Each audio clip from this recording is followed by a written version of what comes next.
الحمد لله الحمد لله الذي انتخب لنا دين الحق وبعث به نبيا محمدا بشيرا نذيرا داعيا إلى الله بإذنه سراجا منيرا. بعد أعوذ بالله من الشيطان الرجيم بسم الله الرحمن الرحيم.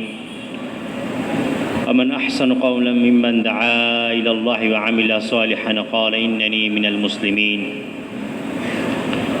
فقال رسول الله صلى الله عليه وسلم من قال لا إله إلا الله مخلصا دخل الجنة.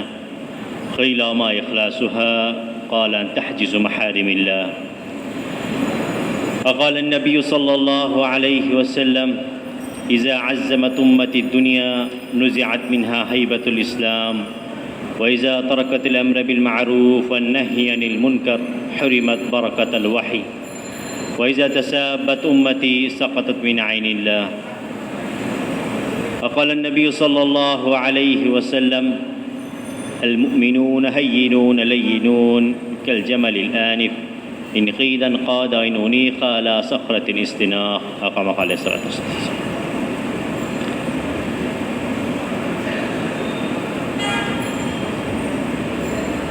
محترم भाई दोस्तों बुजुर्गों,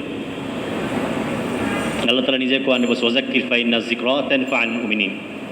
আপনি মুমিনদের সাথে দ্বীনি আলোচনা করেন, মুযাকারা করেন, এতে কি হবে? তানফাউল মুমিনিন, মুমিনদেরই নফা হবে, উপকার হবে। ওই উদ্দেশ্যেই মশা সাপেক্ষে আমাকে দিতে বসা, উদ্দেশ্য হলো মুযাকারার দ্বারা মুমিনের নফা হবে, আমার আপনার শরীরে উপকার হবে, এই জন্য ইমানি আলোচনা।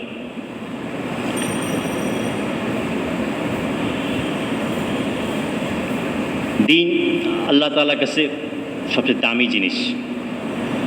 এই জন্য আল্লাহ সুবহানাহু ওয়া তাআলা, আল্লাহ তাআলা সবচেয়ে মনোনীত ব্যক্তি যারা ছিলেন নবী রাসূলকে দিয়ে এই দ্বীনের দাওয়াত দিয়ে দুনিয়াতে পাঠাইছিলেন।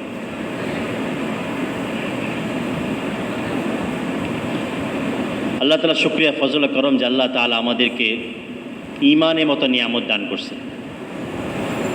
সবচেয়ে বড় নিয়ামত যে আল্লাহ সুবহানাহু ওয়া তাআলা আমাদেরকে ঈমানের মতো নিয়ামত দান করছে।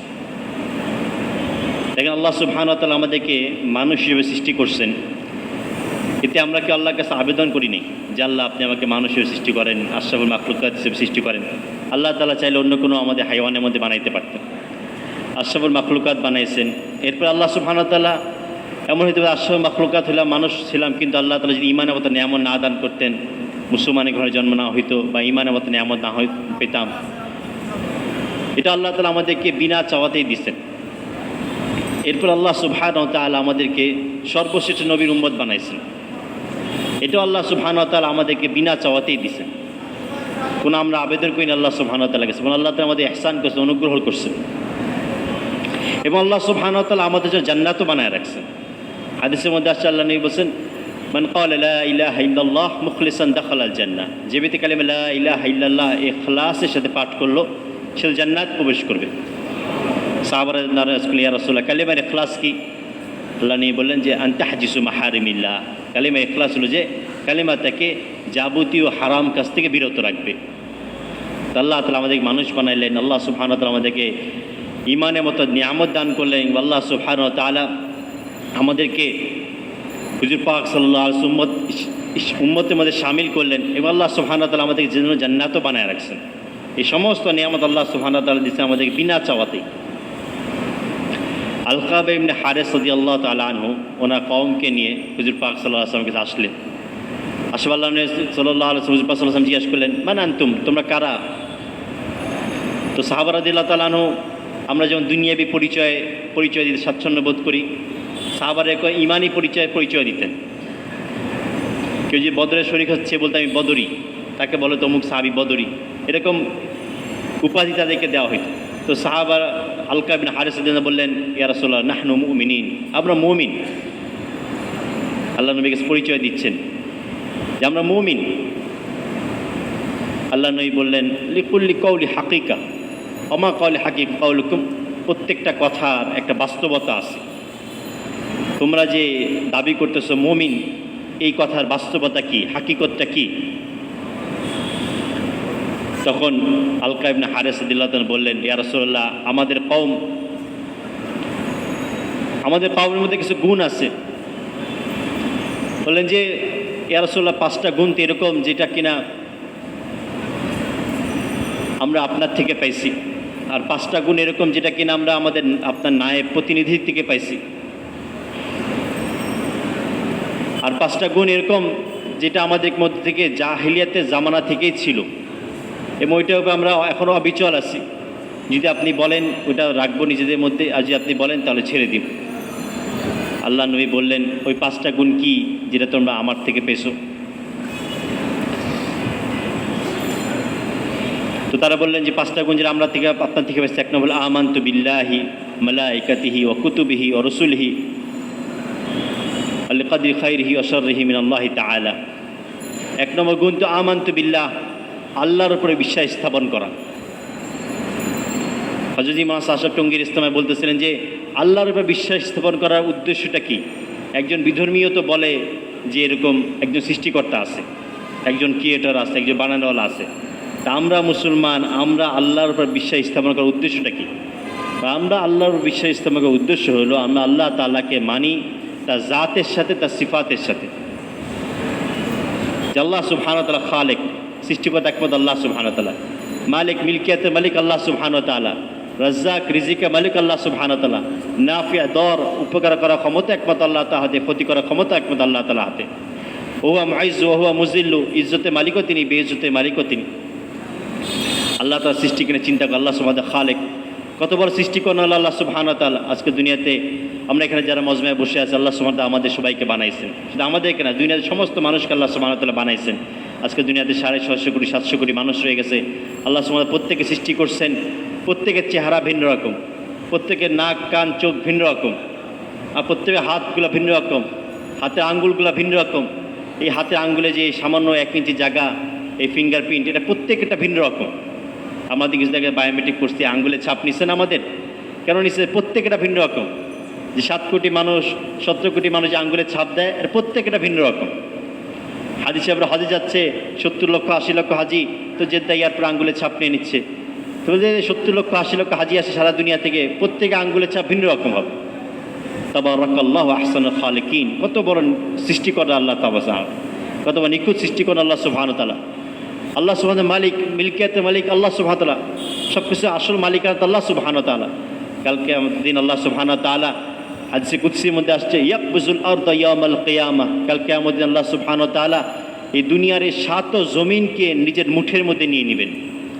ওয়াতবিস সামা বিয়ামিনি, আর এই দুনিয়ায় 7 আসমানকে আল্লাহ সুবহানাহু ওয়া তাআলা নিজের কুদরতি ডান হাতে পেঁচায় নেবেন। এরপর আল্লাহ তাআলা নিজেই বলবেন আনাল মালিক আইনাল মুলুকুল আরদ, আমি বাদশাহ, দুনিয়ার বাদশারা কোথায়? তো বাদশাহী মালিকানা একমাত্র আল্লাহ সুবহানাহু ওয়া তাআলা। আল্লাহ সুবহানাহু ওয়া তাআলা নাফি, আল্লাহ সুবহানাহু ওয়া তাআলা দর, উপকার করার ক্ষমতা একমাত্র আল্লাহ সুবহানাহু ওয়া তাআলার হাতে, ক্ষতি করার ক্ষমতা একমাত্র আল্লাহ সুবহানাহু ওয়া তাআলার হাতে। হুজুর পাক সাল্লাল্লাহু আলাইহি সাল্লাম ইবনে আব্বাস রাদিয়াল্লাহু তাআলা আনহুকে শিখাইতেছিলেন। উনি সফরে চলতেছিলেন, আল্লাহ নবী পিছনে বাহনে বসা ছিলেন। আল্লাহ নবী বললেন ইয়া বুনাইয়া ওয়া ইযা সালতা ফাসআলিল বিল্লাহ ওয়া ইযা ইসতাআনতা ফাসতাইন বিল্লাহ, হে বৎস, তুমি যদি চাও একমাত্র আল্লাহর কাছেই চাও, যে ভরসা করো একমাত্র আল্লাহকে ভরসা করো। ফালাম, তুমি জেনে নাও, তুমি বুঝে নাও এটা, ইন্নাল উম্মাতা ইয়াসতামিউ ওয়া ইয়ানফাউকা বিশাইইন লাম ইয়ানফাউকা বিশাইইন ইল্লা ক্বাদ কাতাবাল্লাহু লাক, যে সারা দুনিয়ার মানুষ মিলে, সারা দুনিয়ার সমস্ত মাখলুকাত মিলে যে তোমার উপকার করতে চায়, সামান্য উপকার করতে পারবে না যদি আল্লাহ তাআলা ইরাদা ইচ্ছা না হয়।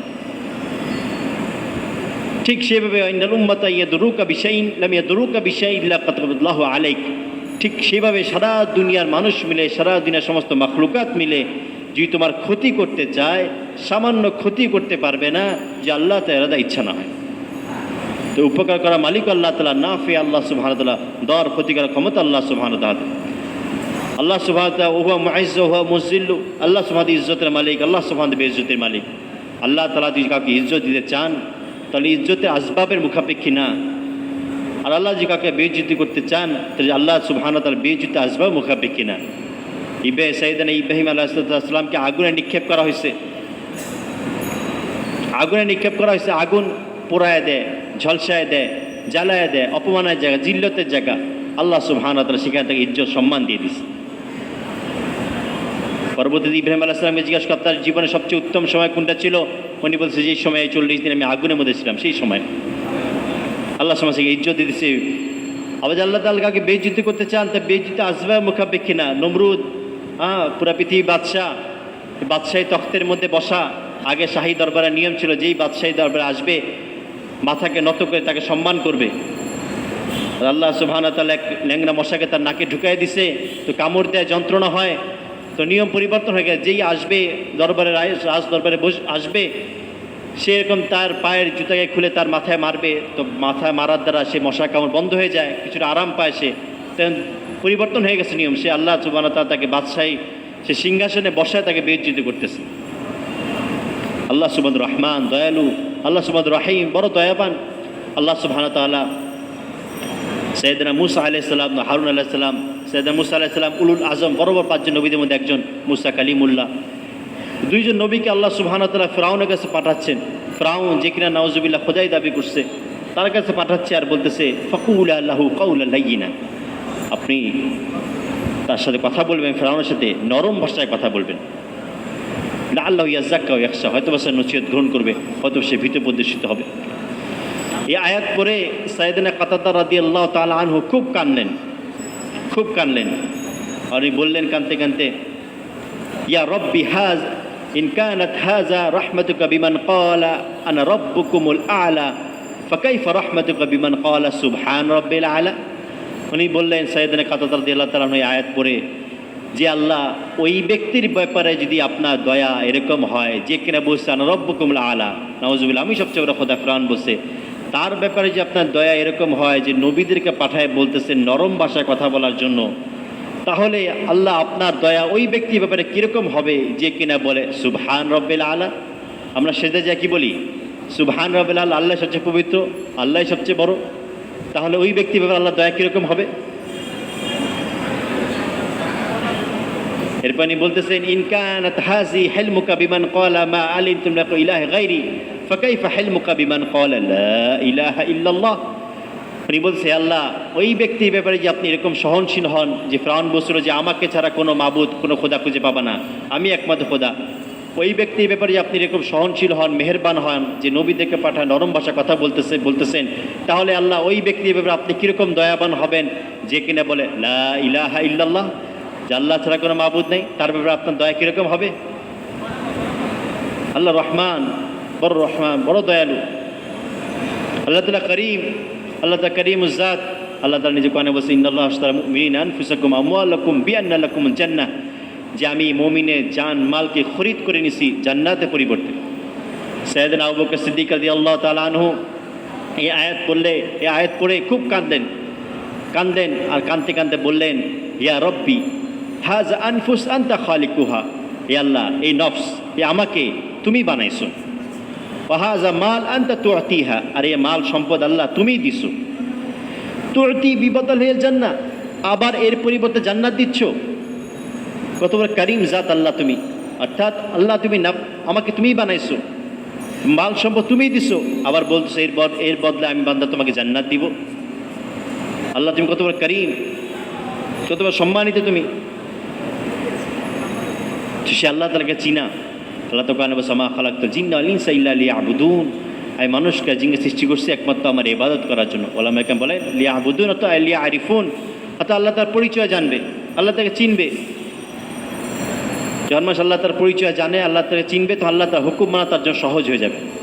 আল্লাহ তোমার রাজ্জাক, আমা মিন দাব্বাতিন ইল্লা আলাল্লাহি রিজকুহা, জলে স্থলে যত মাখলুকাত আছে সমস্ত মাখলুকাতের রিজিক আল্লাহ সুবহানাহু ওয়া তাআলা দিতেছেন। রাজ্জাক আল্লাহ সুবহানাহু ওয়া তাআলা, হুয়া শাফি, সুস্থতা মালিক আল্লাহ সুবহানাহু ওয়া তাআলা, অসুস্থ মালিক আল্লাহ সুবহানাহু ওয়া তাআলা, হায়াতের মালিক আল্লাহ সুবহানাহু ওয়া তাআলা, মৌতের মালিক আল্লাহ সুবহানাহু ওয়া তাআলা, সব কিছু করেন আজাদ আল্লাহ সুবহানাহু ওয়া তাআলা। রিজিক মানুষকে এরকম তালাশ করে যেরকম মৃত্যু মানুষকে তালাশ করে।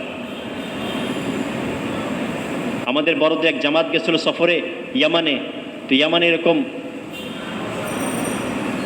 খুব গভীর কূপ এখনো আছে যেখান থেকে পানি উত্তোলন করা হয়, যারা ওই সময় সফর করেছেন জানেন। তো ওই কূপের মধ্যে একজন ব্যক্তি অনিচ্ছা সত্ত্বে পড়ে গেছে। যখন পড়ে গেছে সবাই মনে করছে লোকটা মারা গেছে, যেভাবে পড়ছে পড়ার অবস্থা দেখে লোকটা মারা গেছে। এরপর তাকে উঠানো হয়েছে, উঠানোর পরে আলহামদুলিল্লাহ সে জীবিত। এরপরে তাকে ওখানে কুয়ার পাশে বসানো হয়েছে, কিছু নাস্তা টাস্তা দেওয়া হয়েছে, কিছু খাওয়া দাওয়া করছে। সে নাস্তা খাওয়ার পরে মানুষজন জিজ্ঞাসা কীভাবে পড়ে গেল, তো বলতেছে এরকম এখানে হাঁটতেছিলাম, এভাবে হাঁটতেছিলাম, এখানে পড়ে গেছে। এই দেখাইতে যে আবার পড়ে গেছে। এবার যখন পড়ছে এভাবে নর্মালভাবে পড়ছে যে এখনই উঠে যাবে। এবার যখন উঠানো হয়েছে তখন লোকটা মারা গেছে। তো ওলামা একদম জিজ্ঞেস করে ঘটনার অবস্থায় একটু বুঝে আসতে কেন এরকম দেখা যাচ্ছে। তো বললেন যে আসলে তার তো মৃত্যুর জায়গা ওইখানেই ছিল, কিন্তু তার ওই নাস্তার রিজিকটা বাকি ছিল। আল্লাহ সুবহানাহু ওয়া তাআলা নাস্তা রিজিক খাওয়াইছে, তারপরে আবার দুনিয়া থেকে তাকে নিয়ে গেছে। আমার বলার উদ্দেশ্য হলো যে রিজিক এরকম জিনিস যে রিজিকের জন্য আমি আপনি সবাই পেরেশান। আমরা কত ওজিফা, কত দোয়া দুরুদ, হুজুর পাক সাল্লাল্লাহু আলাইহি ওয়াসাল্লাম কত সুন্দর আমল দিছে, কত বড় বড় কিতাবের কত বড় ওজিফা যেগুলো পড়ার সময় হয় না, খোলার সময় হয় না।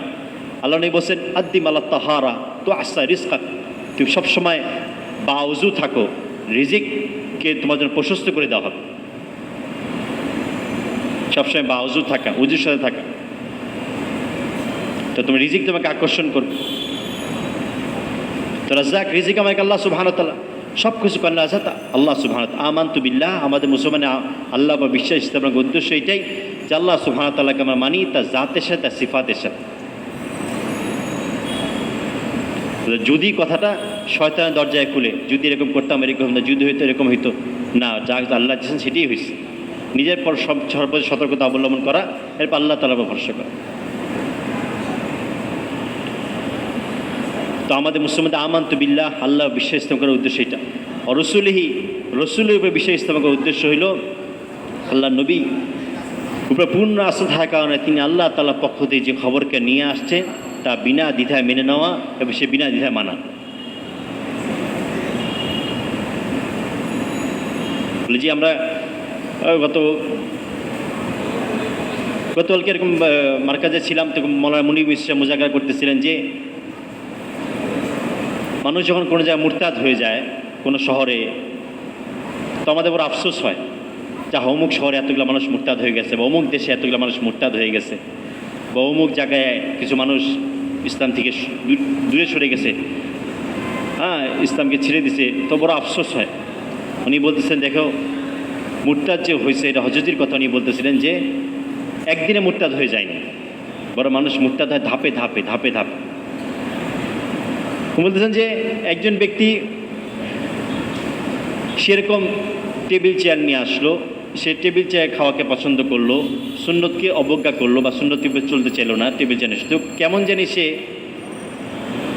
সুন্নতকে হেকারাত করলো। তো এইভাবে এই লাইনে তার থেকে ইর্তিদাদ ঢুকতে শুরু করলো। এরকম শয়তান আস্তে আস্তে আস্তে ঢুকে। তো বলছে এরকম প্রত্যেকটা সুন্নতের মধ্যে আজকে দুনিয়াতে যত পেরেশানি, যত অশান্তি, সব কিছু মনে রয়ে গেছে হুজুর পাক সাল্লাল্লাহু আলাইহি ওয়াসাল্লাম সুন্নতে দূরে সরে যাওয়ার কারণে। সাইয়েদনা ওমর রাদিয়াল্লাহু তাআলা আনহু খানা খাইতেছেন, তার সামনে ইহুদি নাসারদের বড় বড় ব্যক্তিবর্গ বসা, তো সামান্য খাবার দস্তরখানে পড়ে গেছে, তিনি ওই খাবারকে উঠায় নিয়ে খেয়ে ফেলছে, উঠায় পাত্রের মধ্যে আবার নিয়ে নিছে। তো সবাই তার দিকে তাকাচ্ছে, তাকানোর ভাবটা এরকম যে এই মজমায় বা এই মহলের মধ্যে এটা মুনাসেব না, কেমন দেখা যায় আমির মুমিনিন কি করতেছে। তো উনি তাদের তাকানো দেখে বুঝতে পারছেন অবস্থা দেখে, উনি জোরে আওয়াজে বললেন, রফিউ সাউদ জোরে আওয়াজে বললেন, আত্রকু সুন্নতি হাবিবি লিহাইল হামাকা, আমি কি আমার হাবিবের সুন্নতকে ছেড়ে দিব এই সমস্ত বেকুব লোকদের কারণে। অর্থাৎ আল্লাহ নবীর সুন্নত সবার উপরে। ওমর রাদিয়াল্লাহু তাআলা হজ্জে আসওয়াদ পাথরের সামনে গেছেন চুমু দেওয়ার জন্য, তো পাথরকে লক্ষ্য করে বলতেছে ইন্নাকা হাজার লা তানফাউ ওয়া লা তাদর মাওলা আন্নী রাআইতু কাব্বালাকা মা কাব্বালতুকা। পাথরকে লক্ষ্য করে বলতেছে যে তুমি একটা পাথর মাত্র, হজ্জে আসওয়াদকে বল তুমি একটা পাথর মাত্র, না তোমার মধ্যে কোনো উপকার করার ক্ষমতা আছে না কোনো ক্ষতি করার ক্ষমতা আছে। যদি আমি হুজুর পাক সাল্লাল্লাহু আলাইহি ওয়াসাল্লামকে তোমাকে চুমু দিতে না দেখতাম তাহলে আমি কখনো তোমাকে চুমু দিতাম না। অর্থাৎ হযরত আসাদ চুমু দিতেছি কি জন্য? হুজুর পাক সাল্লাল্লাহু আলাইহি ওয়াসাল্লাম তাআতের কারণে। আল্লাহ নবী বলেছেন কুল্লু উম্মতি দুখুলা জান্নাহ ইল্লা মান আবা, আমার প্রত্যেক উম্মতি জান্নাত প্রবেশ করবে, কিন্তু যে অস্বীকার করলো। সাহাবারা ইয়া রাসূলুল্লাহ, অস্বীকারী কে? জান্নাত থেকে অস্বীকারী কে? আল্লাহ মান আতাআনি দাখাল জান্নাহ ওয়া মান আসানি ফাকাদ আবা। যে আমার ইতাআত করলো, আমাকে মানলো, সেই জান্নাতে প্রবেশ করবে, আর যে আমার অবাধ্যতা করলো সেই তো অস্বীকারী।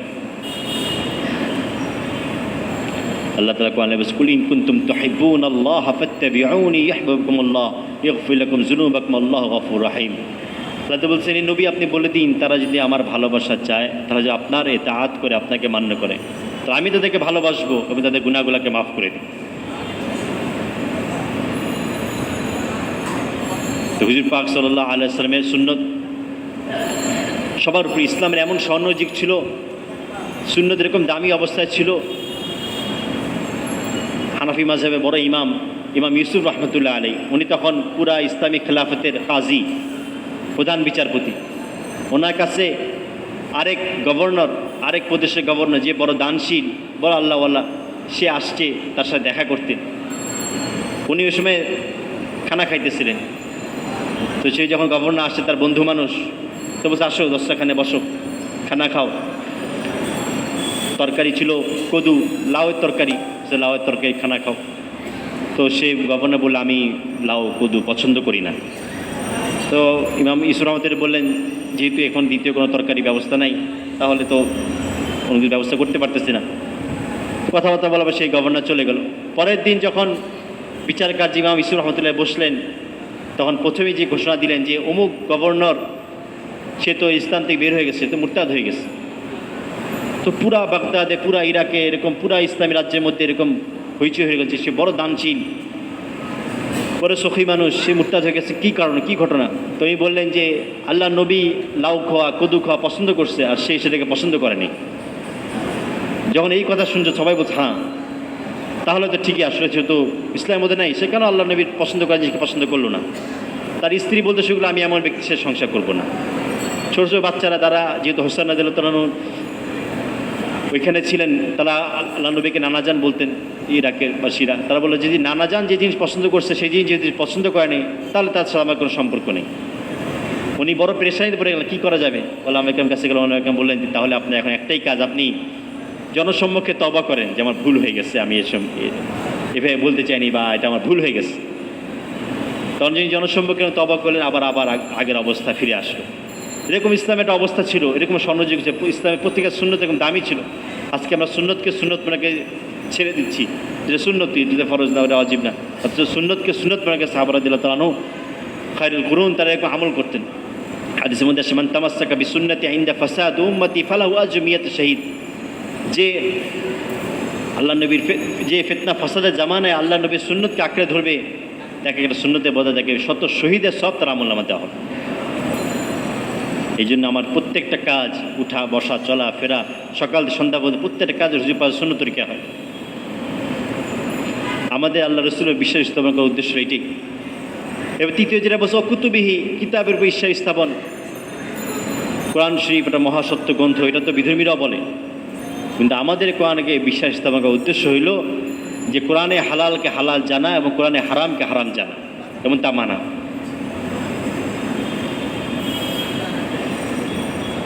ওমর রাদিয়াল্লাহু তাআলা একদিন মসজিদে আসছে, মসজিদে আসতে কিছু লোক এরকম গীবতের মধ্যে লিপ্ত, অপরের দোষিতা করতেছে।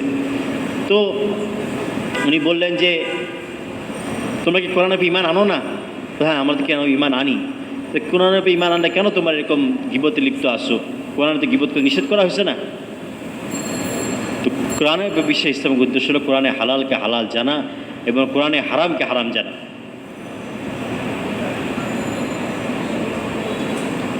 এবং তাকদীরে ভালো মন্দ বিশ্বাস স্থাপন করা। বলছে এই 5টা জিনিস আমরা আপনার থেকে পাইছি। বলছে ওই 5টা জিনিস কি? যে 5টা জিনিস আমার প্রতিনিধি থেকে পাইছো? বললেন, আশহাদু আল্লা ইলাহা ইল্লাল্লাহ ওয়া ইকামাতুস সালাত ওয়া সাওমু রমাযান ওয়া হজ্জ বাইতুল্লাহ ওয়া ইতাউজ যাকাত। কালিমা শাহাদাত লা আশহাদু আল্লা ইলাহা ইল্লাল্লাহ মুহাম্মাদুর রাসূলুল্লাহ, কালিমা পাইছি। নামাজকে কায়েম করা, রমজানের রোজা রাখা, বাইতুল্লাহ হজ করা এবং যাকাতকে আদায় করা।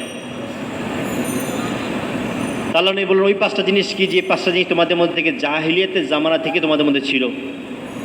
তারা বলল যে আমরা এরকম সবরকারী ছিলাম, যে কোনো অবস্থার উপর আমরা সবর করতাম এবং আমরা শুকরকারী ছিলাম, আমরা শুকর করতাম। হযরত বলতেছিলেন এই সিফাত বলে যে সবর তো হয় তাকওয়ার সাথে।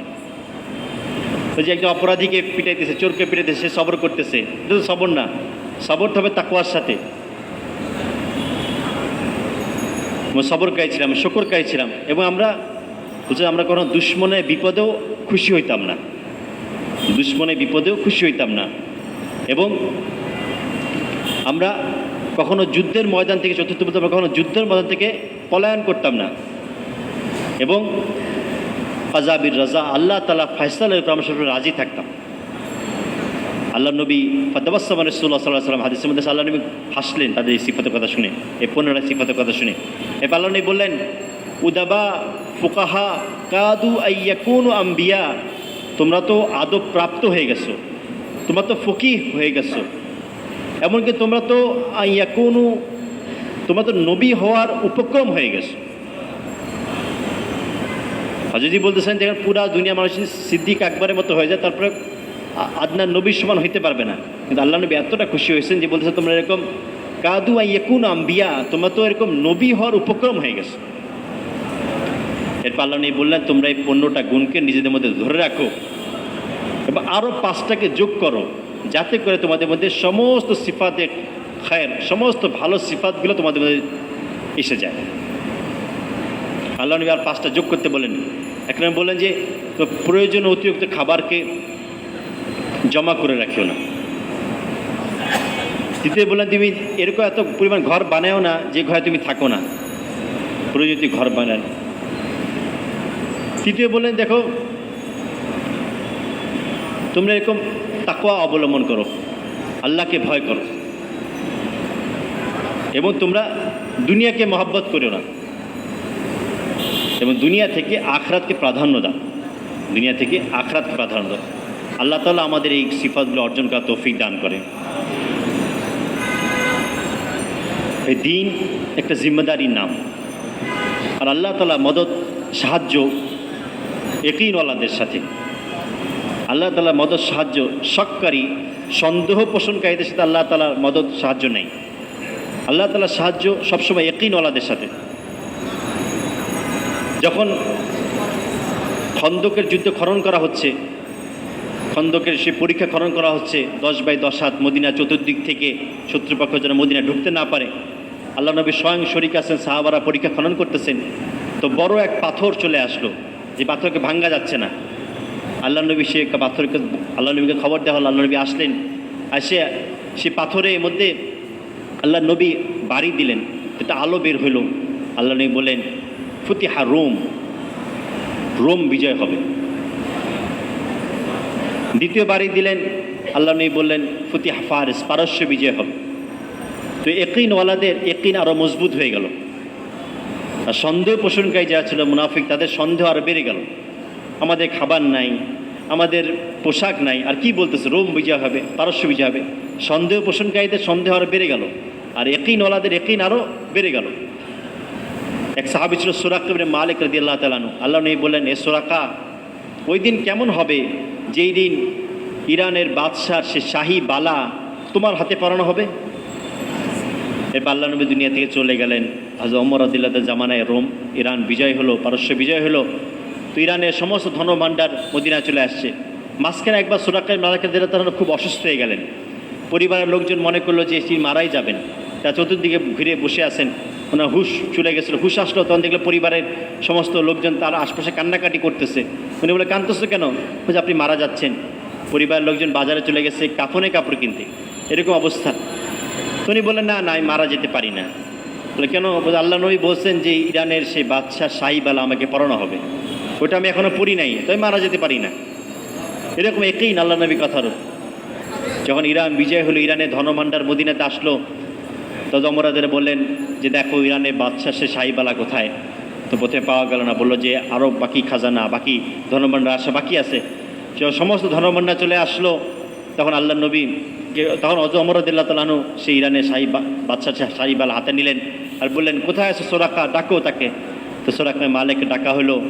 ওমর বললেন, সুরাকা, ওই দিনের কথা কি তোমার মনে আছে যেই দিন আল্লাহ নবী বলছিল যে ওই দিন কেমন হবে, যেই দিন ইরানের বাদশাহ শাহী বালা তোমার হাতে পরানো হবে, ওই দিন কেমন হবে তোমার? হ্যাঁ, আমার খুব মনে আছে, এইটা তুমি আজকে তুমিই পড়বা বলে ওমর রাদিয়াল্লাহু তার হাতে পরায় দিলেন। সূরা মালিকও কাঁদতেছিল, ওমর রাদিয়াল্লাহু কাঁদতেছিল, সমস্ত সাহাবারাও কাঁদতেছিল।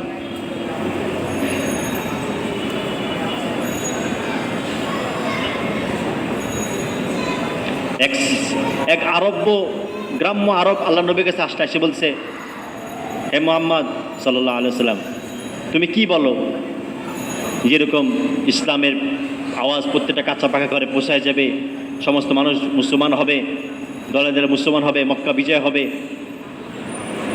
এবং কিয়ামত আবার মৃত্যুর পরে পুনরায় জীবিত করা হবে, আমার যেন হাড্ডি মাংস পচে যাবে পুনরায় জীবিত করা হবে, কিয়ামত কায়েম হবে, তুমি এগুলো কী বলো?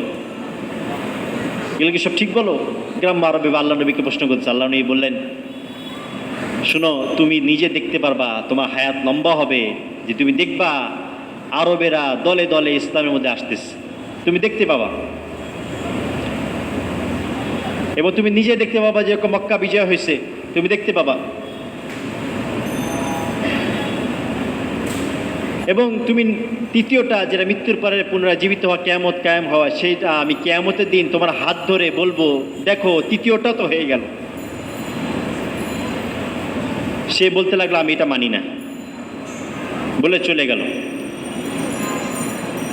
পরবর্তীতে যখন আরবরা দলে দলে মুসলমান হইতে লাগলো, সে বললো, হ্যাঁ প্রথমটা তো হয়েই গেছে, আরবরা দলে দলে মুসলমান হয়েছে।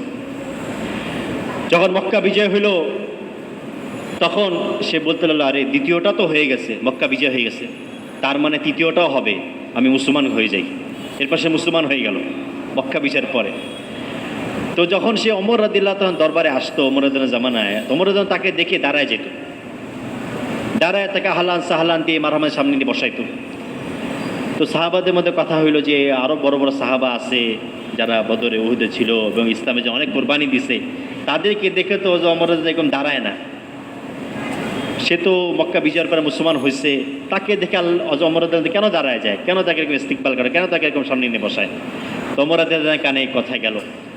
ওমর রাদিয়াল্লাহু বলল, দেখো যেদিন আল্লাহর নবীর সাথে তার এই ঘটনাটা হয়েছিল সেদিন আমি ছিলাম, আমি তাকে দেখে এই জন্য দাঁড়ায় যায়, আল্লাহ নবী বলছে যে কিয়ামতের দিন আমি তোমার হাত ধরে বলবো, দেখো তৃতীয়টা তো হয়ে গেল।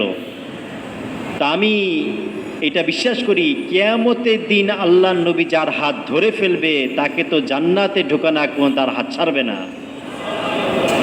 তো আমি এই চিন্তায়, এই জান্নাতি লোক তাকে দেখে যখন দাঁড়ায় যাই। তো সাহাবা রাদিয়াল্লাহু তাআলা চিন্তা কিরকম ছিল,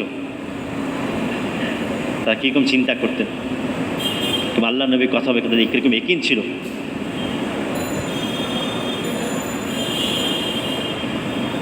দিন আর নসিহা, হাদিসের মধ্যে দিন মানেই হলো মানুষের জন্য কল্যাণ কামনা করা। নসিহত মানে তো আমরা বুঝি নসিহত করা বা উপদেশ দেওয়া, বড় নসিহতের অর্থ অনেক ব্যাপক। দিন আর নসিহা, দিন মানে হলো মানুষের জন্য কল্যাণ কামনা করা। কাল কিয়ামতের দিন আল্লাহ সুবহানাহু ওয়া তাআলা বলবেন, ইয়া ইবনে আদম মারিস্তু ফালাম তাউদনি, হে বনি আদম আমি অসুস্থ হয়েছিলাম, তুমি আমার সেবা করো নাই। বনি আদম বলবে, কাইফা আউদুকা আনতা রব্বুল আলামিন, ইয়া আল্লাহ আমি আপনাকে কিভাবে সেবা করব, আপনি তো রব্বুল আলামিন। আল্লাহ তাআলা বলবে, আমা আলিমতা আন্না আব্দু ফুলান মারিজ, তুমি জানতা চিন্তা অমুক বান্দা অসুস্থ হয়েছিল, তুমি যে তার সেবা করতা, কেমন যেন আমারই সেবা করতা।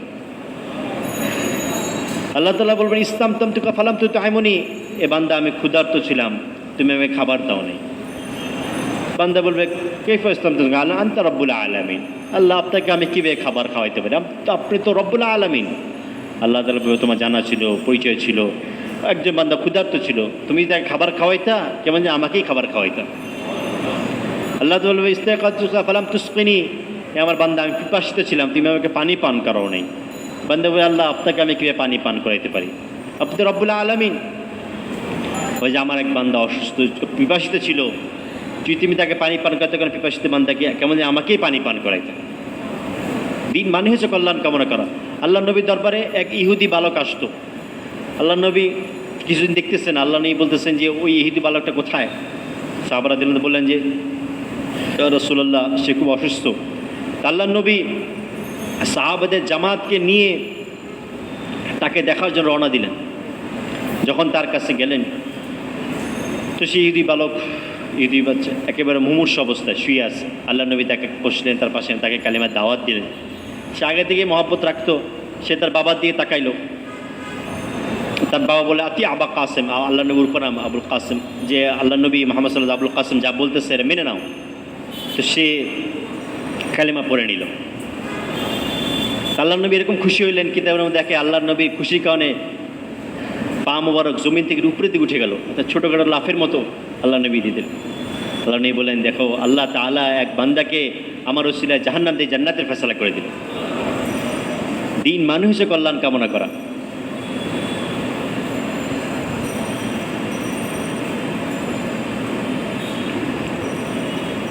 তো এই দিন এক জিম্মেদারি আমাদের কাছে। আল্লাহ সুবহানাহু ওয়া তাআলার সবচেয়ে বড় হুকুম ছিল নামাজ। আল্লাহ তাআলা বলছেন আসসালাত, আল্লাহ ইমাদুদ্দিন, নামাজ হলো ইসলামী স্তম্ভ। মানে আকামাদ্দিন, যেই নামাজকে কায়েম করলো সে দিনকে কায়েম করলো। মানে হাদামাদ্দিন, যে দিনকে নামাজকে নষ্ট করলো সে দিনকে নষ্ট করলো। আল্লাহ তাআলা কোরআনের মধ্যে ৮০-৮২ বার এরকম নামাজের কথা বলছেন। আল্লাহ নবী বলছেন, জুআইলাত কুরাতু আইনি ফিস সালাত, আমার চোখের শীতলতা নামাজের মধ্যে। নামাজ তো আলহামদুলিল্লাহ আমরা পড়ি। হযরত মাওলানা সাহেব বলতেছিলেন যে এটা আবদিয়াতের শান না যে আজানের পরে মসজিদে হাজির হবে, অর্থাৎ যেটা আল্লাহ তাআলা আমরা আব্দ গোলাম, আল্লাহ তাআলা ডাকার আগেই মসজিদে হাজির হওয়া, অর্থাৎ আজানের আগে মসজিদে হাজির হওয়া। সাঈদের মুসাইব রাদিয়াল্লাহু তাআলা উনি বলেন যে 20 বছর হয়ে গেছে এরকম হয়নি যে ইমাম মুয়াজ্জিন আজান দিছে আর এই মসজিদে ছিলাম না, অর্থাৎ 20 বছর যাবৎ মুয়াজ্জিনের আজান আগে মসজিদে উপস্থিত হয়েছে। এরকম ইস্তেকামত, আজান আগে মসজিদে হাজির হওয়া। মুয়াজ্জিন যখন বলে আল্লাহু আকবার, আল্লাহু আকবার, আল্লাহ সব কিছু থেকে বড়, আল্লাহ আমার চাকরি থেকে বড়, আল্লাহ আমার ব্যবসা থেকে বড়, আল্লাহ পড়াশোনা থেকে বড়, যে কাজের মধ্যে আমি আসি ওই কাজ থেকে আল্লাহ বড়। আমরা প্রত্যেক মুসলমান স্বীকার করি, কিন্তু এটা আমলিভাবে মানা হবে যখন ওই কাজকে আমি রেখে মসজিদে চলে আসলাম, এটা আমলিভাবে মানা হবে।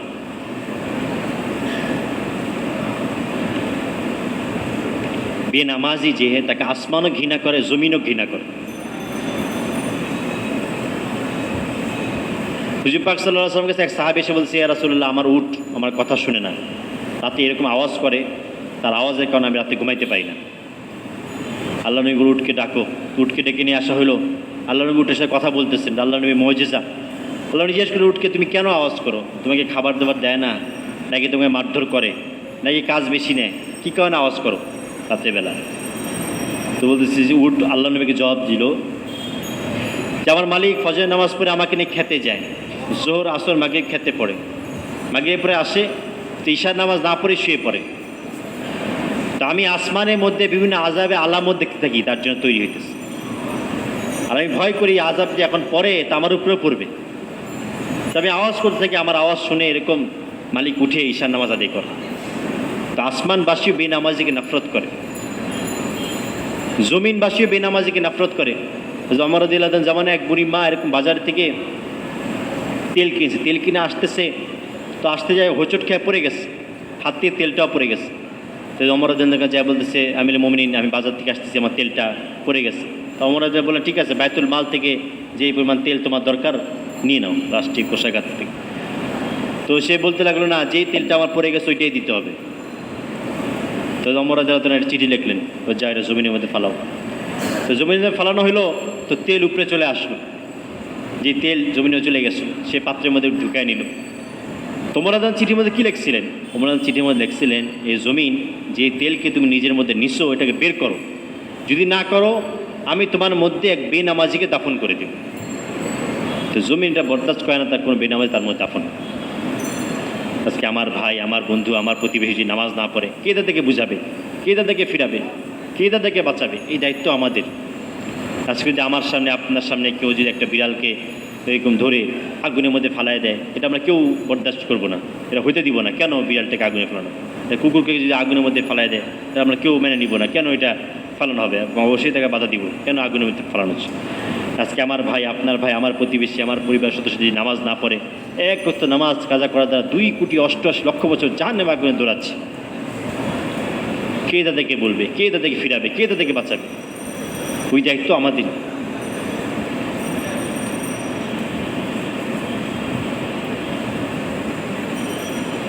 হাদিসের মধ্যে হাদিসের মধ্যে আসছে, আল্লাহ নবী বলছে, ইন্নাল্লাহ লা ইয়ানজুরু ইলা সুওয়ারিকুম, আল্লাহ তাআলা মানুষের বাহ্যিক সুরত শেকলকে দেখেন না, দুনিয়াবী ডিগ্রি অর্থ সম্পদকে আল্লাহ তাআলা দেখেন না। আল্লাহ তাআলা দেখেন বান্দার দিলের অবস্থাকে, তার আমলকে, দিলের অবস্থাকে, তার আমলকে দেখেন।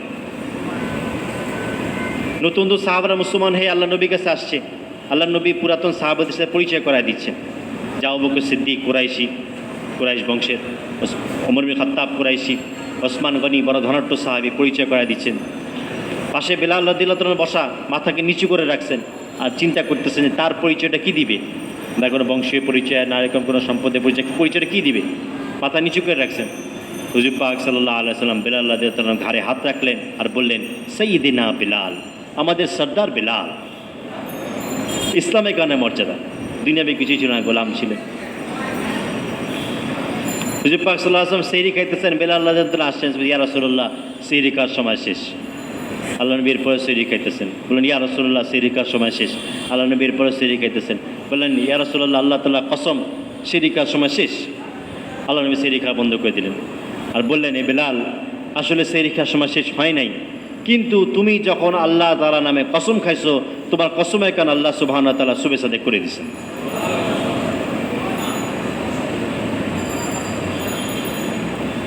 যখন নতুন নতুন সাহাবারা মুসলমান হয়ে আসলো, তো অনেক কারি সাহাবা, উত্তম আওয়াজ, তো সাহাবারা যা হুজুর পাক সাল্লাল্লাহু আলাইহি ওয়াসাল্লামকে প্রস্তাব দিলেন, ইয়া রাসূলুল্লাহ বেলালকে পরিবর্তন করে দেন, মুয়াজ্জিন হিসেবে অন্য কাউকে আজান দেওয়ান যার গলা আওয়াজ সুন্দর।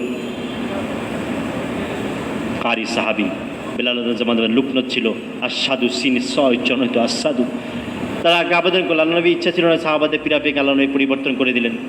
এরকম তাহাজ্জুদে আজান হলো, এখনও আবদ্ধ হয়, তো সময় এক অবস্থায় আছে, শুভেচ্ছা দেখে আসে না। জিবরিল আমিন আসমান দিয়ে চলে আসছে, ইয়া রাসূলুল্লাহ আজকে কি মদিনা মসজিদে আজান হয় নাই? আল্লাহ নবী বলেন, আজান তো হয়েছে, আরও উত্তম আওয়াজ যার, তাকে দিয়ে আজান দেওয়ানো হয়েছে। জিবরিল আমিন বললেন, ইয়া রাসূলুল্লাহ এই আওয়াজ তো আসমানে পৌঁছায় নাই। আল্লাহ নবী বুঝতে পারলেন পুরোনায় বেলাল রাদিয়াল্লাহু দিয়ে আজান দেওয়া হয়। তো ইসলামের কারণে মর্যাদা, দিনের কারণে মর্যাদা, দিনের জন্য কোরবানি করছে আল্লাহ তার মর্যাদা। আল্লাহ নবী বলছে, আমি জান্নাত প্রবেশ করবো যে উটনির মধ্যে, সে উটনির লাগাম থাকবে বেলালের হাতে, লাগাম নিচে পড়ে থাকবে, বেলাল সে উঠাবে, বেলাল। আল্লাহ তাআলা এখনও এরকম, আমরা সফরে গেছিলাম মালয়েশিয়াতে, ইন্দোনেশিয়া, কম্বোডিয়া, এই সমস্ত জায়গা দেখলাম এরকম এরকম গাড়ির জায়গা রাখছে ইমাম, আর পাশে লিখছে বেলাল। তো প্রথম বলছে বেলাল কার, গাড়ি পার্কিংয়ে জায়গা রাখছে, তো বেলাল তো মুয়াজ্জিনকে বলা হয়, এই সমস্ত অঞ্চলগুলোতে মুয়াজ্জিনকে বেলাল বলে, লেখা আছে বেলাল ওয়াহেদ, বেলাল সানি, মানে মুয়াজ্জিন একজন দুইজন, বেলাল ওয়াহেদ, বেলাল সানি। তো আল্লাহ তার নামকে এরকম প্রসিদ্ধ করে দিচ্ছে সারা দুনিয়াতে, এরকম হাজার লক্ষ মানুষের নাম বেলাল। আল্লাহ তাআলা মানুষের বাহ্যিক সুরত শিকলকে দেখেন না, দুনিয়াবী অর্থ সম্পদকে দেখেন না, বরং তার দিলের অবস্থাকে আর আমলকে দেখেন।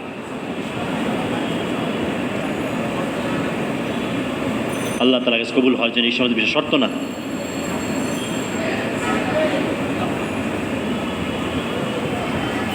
এই জন্য নিজেকে আল্লাহ সুবহানাহু ওয়া তাআলার কাছে কবুল করানো, আল্লাহ সুবহানাহু ওয়া তাআলার দাওয়াতের কাজকে, এই দাওয়াতে আজীবন কাজকে আল্লাহ তাআলা কবুল করে নিছেন।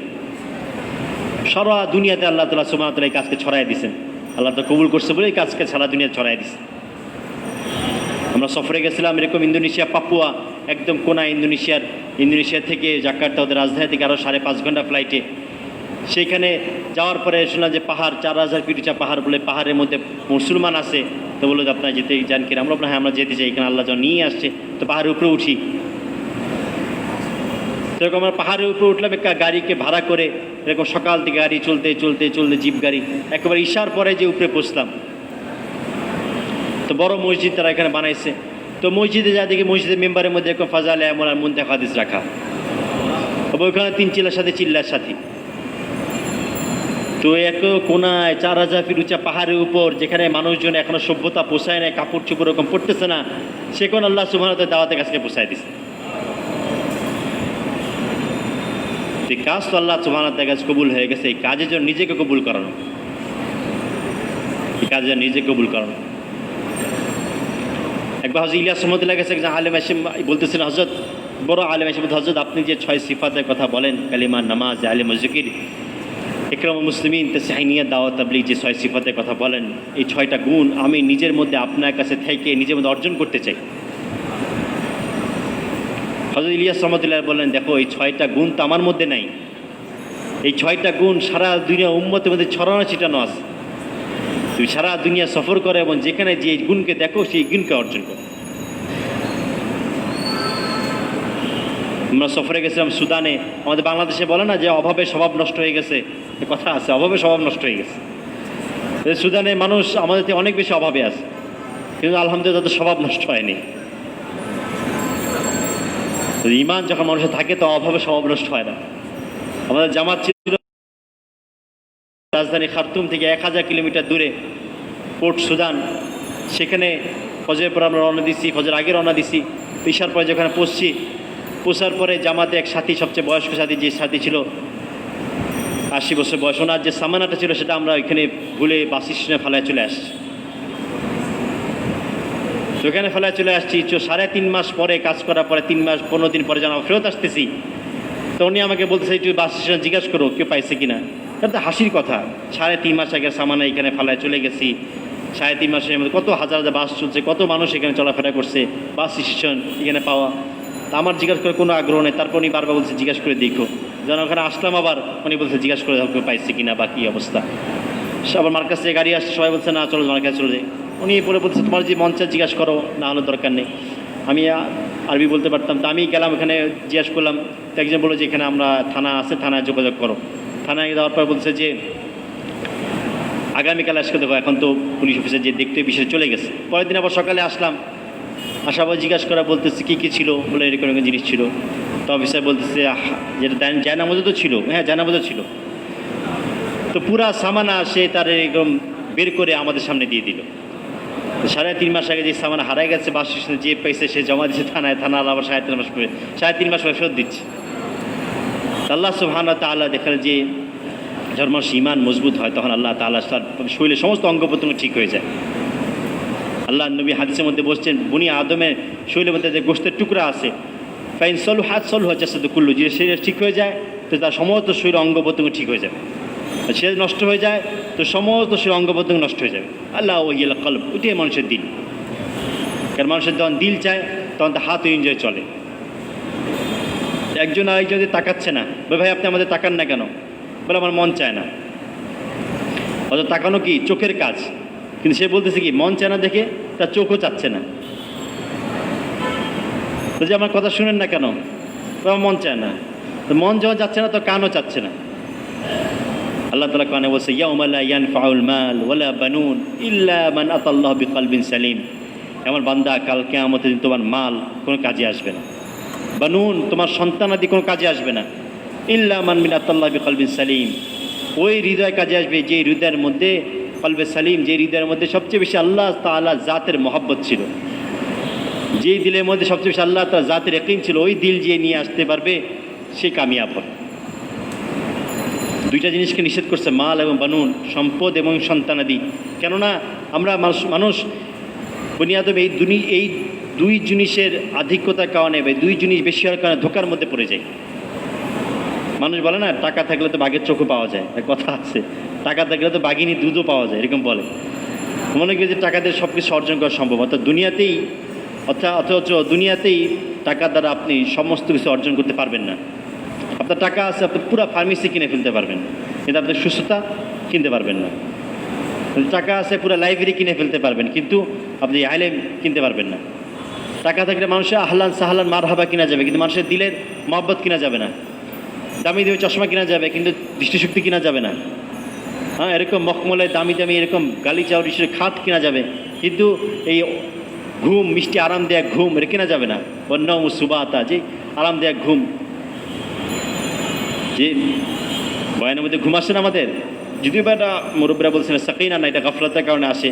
কিন্তু সাহাবারা দিল্লাহ যুদ্ধ করতেছে, যুদ্ধ নামাজে যেরকম কাতার হয়, প্রথম কাতার, দ্বিতীয় কাতার, তৃতীয় কাতার, এরকম যুদ্ধের মধ্যে কাতার হইতো, প্রথম কাতার, দ্বিতীয় কাতার, তৃতীয় কাতার।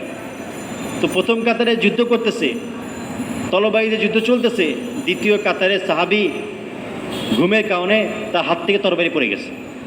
মানে আল্লাহ তাআলা তার দিলকে এরকম প্রশান্ত করে দিছে যে প্রথম কথা তারা যুদ্ধ চলতেছে, দ্বিতীয় কথা সাহাবী ঘুমের কারণে হাত থেকে তরবারি পড়ে যায়। তো চিন্তা করা যায়, এই যে মিষ্টি আরামদায়ক ঘুম, এটাকে আল্লাহ সুবহানাহু ওয়া তাআলা দেয়, এটাকে অর্থ দিয়ে অর্জন করতে পারবে না। তো মানুষকে আল্লাহ তাআলা বুঝিয়ে দেয়, দেখো বান্দা, তোমার এই মাল সম্পদ কালকে আমাদের কোনো কাজে আসবে না, দুনিয়াতেই কাজে আসে না। সন্তানাদি দুনিয়াতে দেখা যায় কাজে আসে না। এই সামান্য ভাইরাস মহামারী আল্লাহ তাআলা সকলে হেফাজত করে মহামারীকে উঠায় নেয়। এইতেই কেউ কাউকে চিনতেছে না, সবাই নাফসি নাফসি। যে কিয়ামতের দিন নাফসি নাফসি বলবে, আমি আমি, না স্বামী স্ত্রীকে চিনবে, না স্ত্রী স্বামীকে চিনবে, না বাবা ছেলেকে চিনবে, না ছেলে বাবাকে চিনবে, না ভাই ভাইকে চিনবে। আল্লাহ দুনিয়াতে দেখায় দিল, কেউ কাউকে চিনে না। তো আল্লাহ তাআলা বলতেছে, দেখো বান্দা, তোমার এই সম্পদ কোনো কিছু কাজে আসবে না, সন্তানাদি কাজে আসবে না। আল্লাহ তাআলা চায় যে বান্দার দিলটা পরিষ্কার হোক, যেই দিলের মধ্যে আল্লাহ সুবহানাহু ওয়া তাআলা মহাব্বতকে দিবেন। আমাদের কাছে কেউ যে একটা ময়লা পাত্র নিয়ে এসে বলে যে ভাই এটার মধ্যে দুধ দেন, আমরা বলবো ভাই এটা পরিষ্কার করে নিয়ে আসেন, এই ময়লার মধ্যে কীভাবে দুধ দেব? ঠিক আল্লাহ তাআলা চায় বান্দার দিলে পরিষ্কার হোক। দেখেন, একটা ফিকহের মাসলা আছে যে যেই ঘরের মধ্যে কোনো জীবজন্তু বা কুকুরে থাকে, সেই ঘরে আল্লাহ তাআলা রহমতে ফেরেশতা প্রবেশ করে না।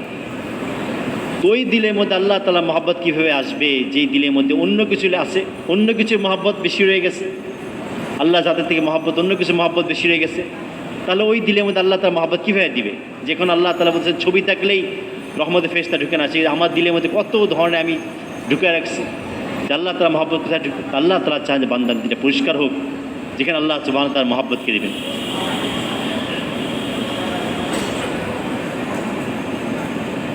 এই জন্য আল্লাহ তাআলাতে রুজু হওয়া, আল্লাহ তাআলাতে ফিরা। হাদিসের মধ্যে আসছে, আত-তাইবু মিনাজ যামবি কামান লা যামবা লাহু, যে গুনাহ থেকে তওবা করলো সে কেমন যে গুনাহই করেনি। কুল্লু বনু আদম খাত্তাউন আর খাত্তাউনা তাওয়াবুন, প্রত্যেক বনু আদমই গুনাহগার। আল্লাহ নবী বলতেছে উত্তম গুনাহগার সে যেখানে তওবা করে। শয়তান কি করে? শয়তান সবচেয়ে বড় কাজটা যেটা করে, আল্লাহ থেকে নিরাশ করে দেয় বান্দাকে, না উম্মিদ করে দেয়, আল্লাহ থেকে নিরাশ করে দেয়। বলে ভাই আমরা তো ভাই দুনিয়াদার মানুষ, আপনারা দিনদার, এই করে প্রথমে ভাগ করে। না, এরকম দুনিয়াদার দিনদার কোনো ভাগ নেই, প্রত্যেকেই দুনিয়াদার, প্রত্যেকেই দিনদার। আমি দুনিয়া ছাড়া দিন হয় না, দিনের মধ্যে দুনিয়া। এটা যে মুরব্বীর উদাহরণ দিচ্ছেন যে এরকম নৌকা পানি ছাড়া চলতে পারে না, আবার যে পানি নৌকার মধ্যে ঢুকে যায় তো নৌকা ডুবে যাবে। আমাকে দুনিয়া নিয়েই চলতে হবে, কিন্তু দুনিয়ার মহব্বত যে আমার দিলের মধ্যে ঢুকে যায় তা আবার ডুবে যাবে। প্রত্যেকেই দিনদার, প্রত্যেকেই দুনিয়াদার। শয়তান এরকম মানুষকে আল্লাহ তাআলা দূরে সরায় দেয়, না উম্মিদ করে দেয়, নিরাশ করে দেয়। বুখারী শরীফে ঘটনা আসছে যে এক ব্যক্তি 99 জন ব্যক্তিকে হত্যা করছে। এরপরে তার মধ্যে অনুশোচনা আসছে, একজন অজ্ঞ ব্যক্তিকে জিজ্ঞাসা করছে যে আমার কোনো মাফ হইতে পারে, আমার কোনো ক্ষমা আছে, আমার কোনো মুক্তির উপায় আছে? সে বলছে না, তোমার কিসের মাফ, তোমার কোনো ক্ষমা নেই। তো সে তো এমনিই খুনি মানুষ, সে ওই ব্যক্তিকে হত্যা করে দিচ্ছে, সব পুরা করে দিচ্ছে। এরপর আবার অনুশোচনা আসছে, এক বিজ্ঞ ব্যক্তিকে আলেমকে জিজ্ঞাসা করছে আমার কোনো মাফ হইতে পারে, আমার কোনো মুক্তির উপায় আছে? সে বলে হ্যাঁ অবশ্যই মাফ আছে, মুক্তির উপায় আছে, তুমি খালেজ দিলে তওবা করো।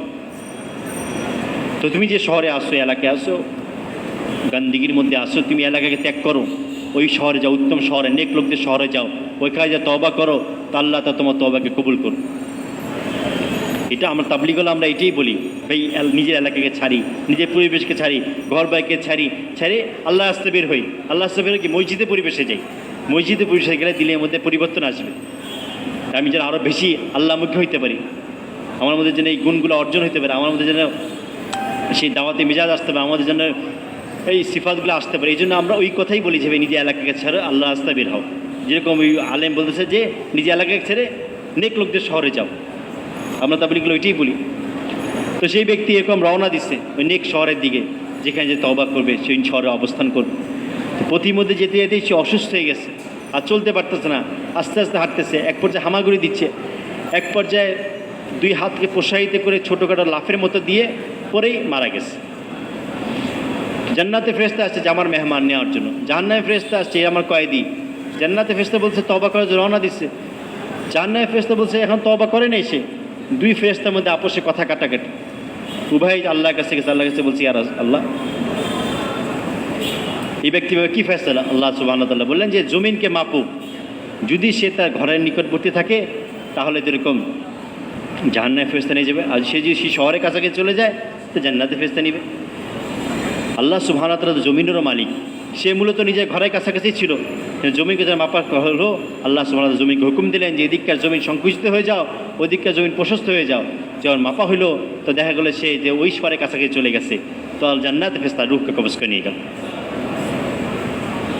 এই ঘটনাগুলো বাকি রাখছে আল্লাহ সুবহানাহু ওয়া তাআলা এই জন্যই, যাতে করে আমরা শিক্ষা গ্রহণ করতে পারি। হায়াতুস সাহাবাদের ঘটনা আসছে, এক ব্যক্তি এরকম উটকে নিয়ে মরুভূমির মধ্যে চলতেছে, উট থেকে নামছে, উটকে বেঁধে রাখছে, আরাম করতেছে। এক পর্যায়ে উঠে দেখতেছে উটটা নাই, যে উটের মধ্যে তার খাবার পানি সব কিছু মরুভূমিতে। তো খুঁজতে খুঁজতে একেবারে হয়রান হয়ে গেছে, একেবারে নিরাশ হয়ে গেছে, একেবারে শুয়ে পড়ছে। এখন মৃত্যুর জন্য প্রহর গুনতেছে, যার কোনো আশা নেই, ভরসা নেই, কোথায় যাবে। চোখ বন্ধ হয়ে গেছে, হঠাৎ করে চোখ খুলে দিয়েছে উটটা যার সামনে। এরকম খুশি হয়েছে, খুশির কারণে কি বলবে বুঝতে পারেনি, বলতে চেয়েছে আল্লাহ তুমি আমার মালিক, আমি তোমার গোলাম, এটা বলবে, কিন্তু খুশিতে উল্টা বলে ফেলছে, আল্লাহ আমি তোমার মালিক, তুমি আমার গোলাম। খুশিতে কি বলবে বুঝতে পারেনি, উল্টা বলে ফেলছে।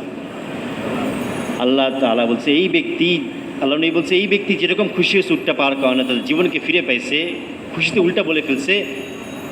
আল্লাহ সুবহানাহু ওয়া তাআলা এর থেকে বেশি খুশি হন কোনো বান্দা যখন আল্লাহ তাআলা ফিরে আসে, যে আল্লাহ তাআলা তওবা করে, যে আল্লাহ তাআলা রুজু হয়, আল্লাহ এর থেকে বেশি খুশি হন।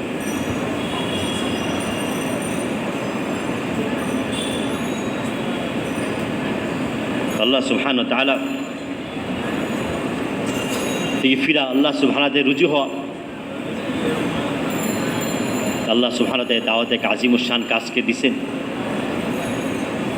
বান্দা যখন যেটা তার সাধ্যে সেই কাজকে করার চেষ্টা করে, তার যে সাধ্যে যে কাজটা আল্লাহ তাআলা সেই কাজ করার তৌফিক তাকে দান করে।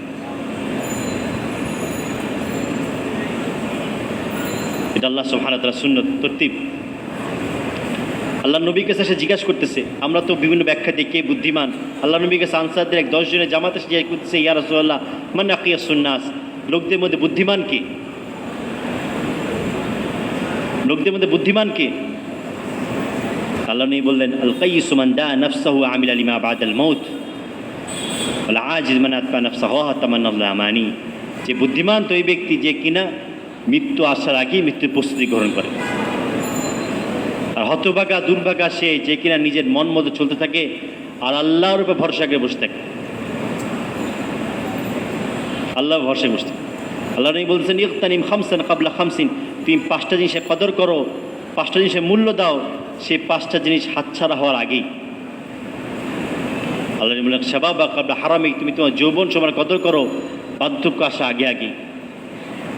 সিহহাতা ক্বাবলা সাকামিক, তুমি তোমার সুস্থতার কদর করো অসুস্থতা আসা আগে আগে। ফারাগা ক্বাবলা শুগলিক, তুমি তোমার অবসর সময় কদর করো ব্যস্ততা আসা আগে আগে। গিনা ক্বাবলা ফাকরিক, তুমি তোমার সচ্ছলতার কদর করো অসচ্ছলতা আসা আগে আগে। হায়াতা ক্বাবলা মৌতিক, তুমি তোমার হায়াতের কদর করো মৃত্যু আসা আগে আগে। কদর করার অর্থ এই সমস্ত নিয়ামটা থাকতে থাকতে তুমি বেশি থেকে বেশি আল্লাহ তোমার ইবাদত করো, আল্লাহ সুবহানাহু ওয়া তাআলা বন্দেগী করো, এই সমস্ত নিয়ামত হাতছাড়া আগে আগে।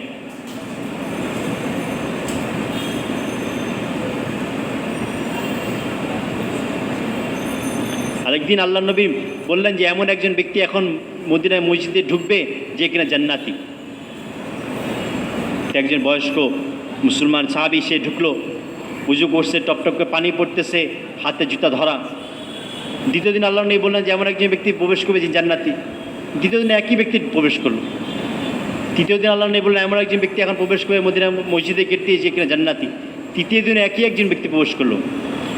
তো একজন সাহাবী আব্দুল্লাহ মামুর রাদিয়াল্লাহু তাআলা আনহু উনি চিন্তা করলেন যে আল্লাহ নবী 3 দিন থেকে জান্নাতি বলছে, কি সে আমল করে। আব্দুল্লাহ মামুর রাদিয়াল্লাহু তাআলা আনহু আমল ছিল এরকম, তিনি এরকম দিনের বেলা রোজা রাখতেন, রাত্রেবেলা পুরো রাতে ইবাদতের মধ্যে কাটাইতেন। আল্লাহ নবী তাকে পাবন্দি লাগাই দিয়েছিলেন যে তুমি একদিন রোজা রাখবে, একদিন ভাঙবা, প্রতিদিন রোজা রাখবে না। তো তিনি চিন্তা করতে লাগলেন যে হয়তোবা উনি পুরা রাত্র রুকুর মধ্যেই কাটায় দেয়, হয়তোবা তিনি পুরা রাত্র সেজদার মধ্যেই কাটায় দেয়, হয়তোবা পুরা রাত্র কিয়ামের মধ্যেই কাটায় দেয়, যে কারণে আল্লাহ নবী 3 দিন জান্নাতি বলছে। আমাকে জানতে হবে কি আমলটা সে করে, কারণ আব্দুল্লাহ মামুর রাদিয়াল্লাহু তাআলা খুব বেশি আমলই ছিলেন। তো তার কাছে যায় বলতে চাচা এরকম আমার বাসায় এরকম আমি অসুবিধা হয়েছে, আমি আপনাকে মেহমান হইতে চাই। তো অনুমতি নিলেন। অনুমতি পাওয়ার পরে তিনি এরকম তার বাসা অবস্থান করতেছিলেন। উদ্দেশ্য হলো তার আমলটা দেখা, কি আমল করে। তো এরকম রাত্রেবেলা এরকম ঘুমের ভান করে আসেন, দেখলেন যে সে এরকম ঈশা নামাজ পড়লেন, আমল মামলা পুরো করলেন, এরপর ঘুমায় গেলেন। এরকম সারা ঘুমের মধ্যেই কাটাইলেন, তাহাজ্জুদের সময় উঠলেন, আর এরকম বিশেষ করে আমল দেখলেন না। তো মনে করলেন যে প্রথম দিন হয়তো বা তার চোখ লেগে গেছে, ঘুমায় পড়ছেন, দ্বিতীয় দিন কী আমল করা দেখতে হবে। দ্বিতীয় দিন একই অবস্থা দেখলেন, তৃতীয় দিন একই অবস্থা দেখলেন। তো 3 দিন একই অবস্থা, 3 দিন, তৃতীয় দিন তার কাছে বিদায় নিয়ে চলে যাচ্ছে, আর বলতেছে যে আসলে আমার কোনো সমস্যা ছিল না, বরং আল্লাহ নবী আপনাকে 3 দিন জান্নাতি বলছে। তো আমি দেখতে যাচ্ছিলাম আপনি কী আমলটা করেন, আমি এরকম বিশেষ কোনো আমল তো দেখলাম না। তো যখন সে চলে যাচ্ছে, তো সেই সাহাবী তাকে ডাকলো, তাকে বললো, তুমি যে আমল দেখছো আমার সে আমলই আমি করি, কিন্তু আমার একটা আমল আমি করি, যেটা হলো রাত্রেবেলা ঘুমের সময় আমি সবাইকে মাফ করে দিয়ে ঘুমাই। কারো ব্যাপারে আমার দিলের মধ্যে কোনো ধরনের কোনো কালিমা থাকে না, আমি সবাইকে মাফ করে দিয়ে ঘুমাই। তখন সাহাবী বললেন, হ্যাঁ এটাই তো সেই আমল যে কোন আল্লাহ নবী আপনাকে জান্নাতি বলছে।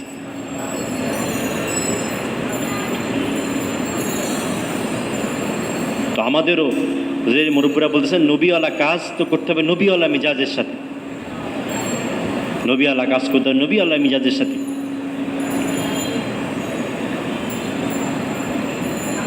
আল্লাহ নবী যার শরীরে এরকম মশাবাসী পশা নিষিদ্ধ ছিল, সে আল্লাহ নবী বাইতুল্লাহতে সেজদারত অবস্থায় আছে, কাফের মুশরিকরা তার মাথার মধ্যে এরকম উটের ভুঁড়ি, নারী ভুঁড়ি চাপায় দিছে। আল্লাহ নবী শ্বাস নেওয়া বন্ধ অবস্থা, চিন্তা করা যায়।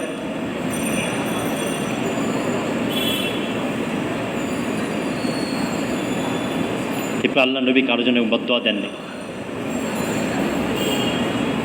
কারো জন্য বদদোয়া দেন।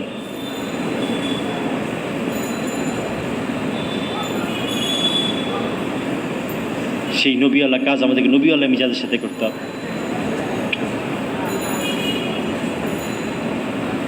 আল্লাহ সুবহানাহু ওয়া তাআলা আমাদেরকে আখিরি নবীর উম্মত বানাইছেন। আল্লাহ তো কোরআনে বলেছে, কুনতুম খায়রা উম্মাতিন উখরিজাত লিন-নাস তা'মুরুনা বিল মা'রুফ ওয়া তানহাউনা আনিল মুনকার ওয়া তু'মিনুনা বিল্লাহ।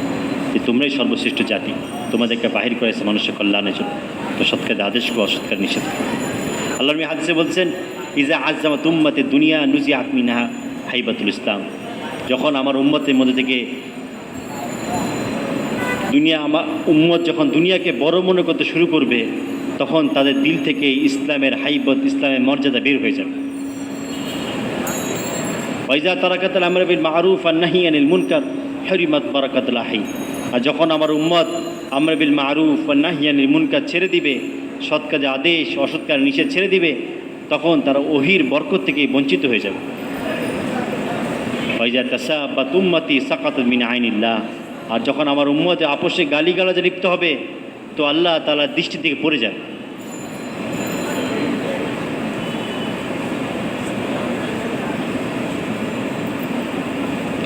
এই জন্য সৎ কাজে আদেশ, অসৎ কাজে, সৎ কাজে আদেশ করলে অসৎ কাজ নিষেধ হয়ে যায়। যে একজন বাতি জ্বালালে কি হয়, অন্ধকার দূর হয়ে যায়। অন্ধকার দূর করতে হয় না, বাতি জ্বালালে এমনি অন্ধকার দূর হয়ে যায়। এই জন্য একেবারে নিজে আমলের মধ্যে উঠা, অন্যকে আমলের মধ্যে উঠানো, নিজের মধ্যে আমলের শখ পয়দা হওয়া। ওই যে একটা তাকবীরুল্লাহর কি ফাজায়, হাদিসের মধ্যে আসছে, একটা তাকবীরুল্লাহ 1000 উট আল্লাহ তাআলার রাস্তায় সদকা করার সওয়াব। 1000 উট, একটা উট কুরবানির সময় উট উঠে বাজারে, উটের দাম 2 লক্ষ টাকা। 1000 উটের দাম কত হবে? 20 কোটি টাকা। সেই পরিমাণ টাকা আল্লাহ সদকা করার সওয়াব। এই যেই আমলে এহসাস যে আমার দিলে মধ্যে চলে আসে, তো আমার তাকবীরুল্লাহ ছুটবে। দুনিয়াবি যে কাজের জন্য আমি কাজ দিয়ে জন্য ছুটে যাচ্ছে, তো সেতে কত বড় এটা। সাহাবা রাদিয়াল্লাহু তাআলা আনহু আখিরাতে আগ্রহী ছিলেন। জানাজা হচ্ছে, তো এক সাহাবে জিজ্ঞাসা করতেছে, কার জানাজা, কার জানাজা? তা এক সাহেব বলতেছে যে এটা তোমার জানাজা। তো তার চেহারা একটু কালো হয়ে গেছে। তো বলতেছে, তোমার যে মনে কষ্ট লাগে, তাহলে এটা আমার জানাজা। তো দেখো এখন তো সাহাবী বলতে দেখা এখন তো এই কথা চিন্তা করার বিষয় যে কারো জানাজা না বলা, বরং একদিন আমারও জানাজা পড়া হবে এই চিন্তা করা।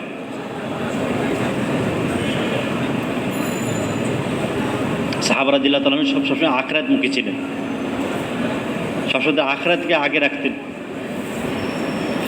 দুনিয়া খুবই ক্ষণস্থায়ী, দুনিয়া খুবই ক্ষণস্থায়ী, আখিরাত চিরস্থায়ী, যা শুরু আছে শেষ নেই।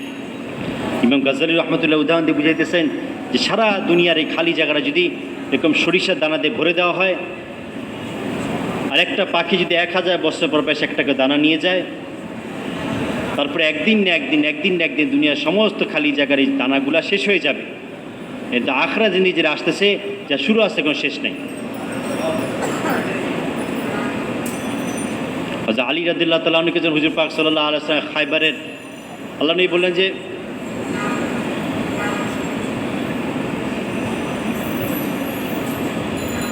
বললেন যে আগামীকাল আমি এরকম ব্যক্তির হাতে ঝান্ডা দিব যার হাতে খায়বার বিজয় হবে। তো প্রত্যেক সাহাবী আগ্রহ প্রকাশ করতেছিল, আর এবং বললেন যে ওই ব্যক্তিকে আল্লাহ নবীও মহব্বত করে, আল্লাহ রসুলও মহব্বত করে, এবং সেও আল্লাহ রসুলকে মহব্বত করে। তো প্রত্যেক সাহাবী সারা অতিবাহিত করলো যে সেই ঝান্ডা তার হাতে দেওয়া হবে, কারণ আল্লাহ নবী বলছেন যে তার হাতে খায়বার বিজয় হবে এবং তাকে আল্লাহ রসুল মহব্বত করত, আল্লাহ রসুল তাকে মহব্বত করত। পরের দিন আল্লাহ হুজুর পাক সাল্লাল্লাহু আলাইহি ওয়াসাল্লাম এরকম বললেন যে কোথায় আলী ইবনে আবি তালেব? সাহাবারা বললেন ইয়া রাসূলুল্লাহ, তার এরকম চোখে অসুখ হয়েছে, চোখ উঠছে। আল্লাহ নবী বলেন তাকে ডাকো। যখন তাকে ডাকা হইলো, আল্লাহ নবী তার চোখে এরকম দম করে দিলেন, তো চোখে ব্যথা ভালো হয়ে গেল, এমন অবস্থা হলো যে কোনো ব্যথাই বাকি হলো না। আল্লাহ নবী তাকে হাতে ঝান্ডা দিলেন আর বললেন যে তুমি এরকম শান্তভাবে অগ্রসর হবা, আর যখন তুমি শত্রুপক্ষের সামনে যাবা তো প্রথমে তাদেরকে আল্লাহ তাআলার যে হক তাদের উপরে স্মরণ করায় দিবা, তাদেরকে দাওয়াত দিবা, এবং প্রথমে তুমি তাদের আক্রমণ করবে না, তাদের দাওয়াত দিবা। এরপর বললেন শুনো, তুমি জেনে রাখো যদি তোমার দ্বারা যে আল্লাহ তাআলা একজন ব্যক্তি হেদায়েত দেয়, তো এটা তোমার জন্য আরবের লাল বর্ণ উটের পাল হইতে উত্তম। আল্লাহ নিয়ে বোঝানোর জন্য বলছেন যে আরবের কাছে লাল বর্ণ উট খুব পছন্দনীয় ব্যক্তি ছিল, যে আরবের লাল বর্ণ উটের পালের থেকে উত্তম। এই উম্মত তো দামি উম্মত, সেই জন্যই আগেকার উম্মত তো বড় ইবাদত করছে, তাদের হায়াতও ছিল বড়। আমাদের 60-70 বছর হায়াত জিন্দেগি, উম্মত এই জন্য দামি হয়েছে যে উম্মত দায়ীওয়ালা উম্মত। একজন ব্যক্তি যদি আমার কথার দ্বারা নামাজি হয়ে যায়, তা আইন্দা জিন্দেগি সে যত নামাজ পড়বে আমার আমল নামায় তার কবুল নামাজের সব আসতে থাকে।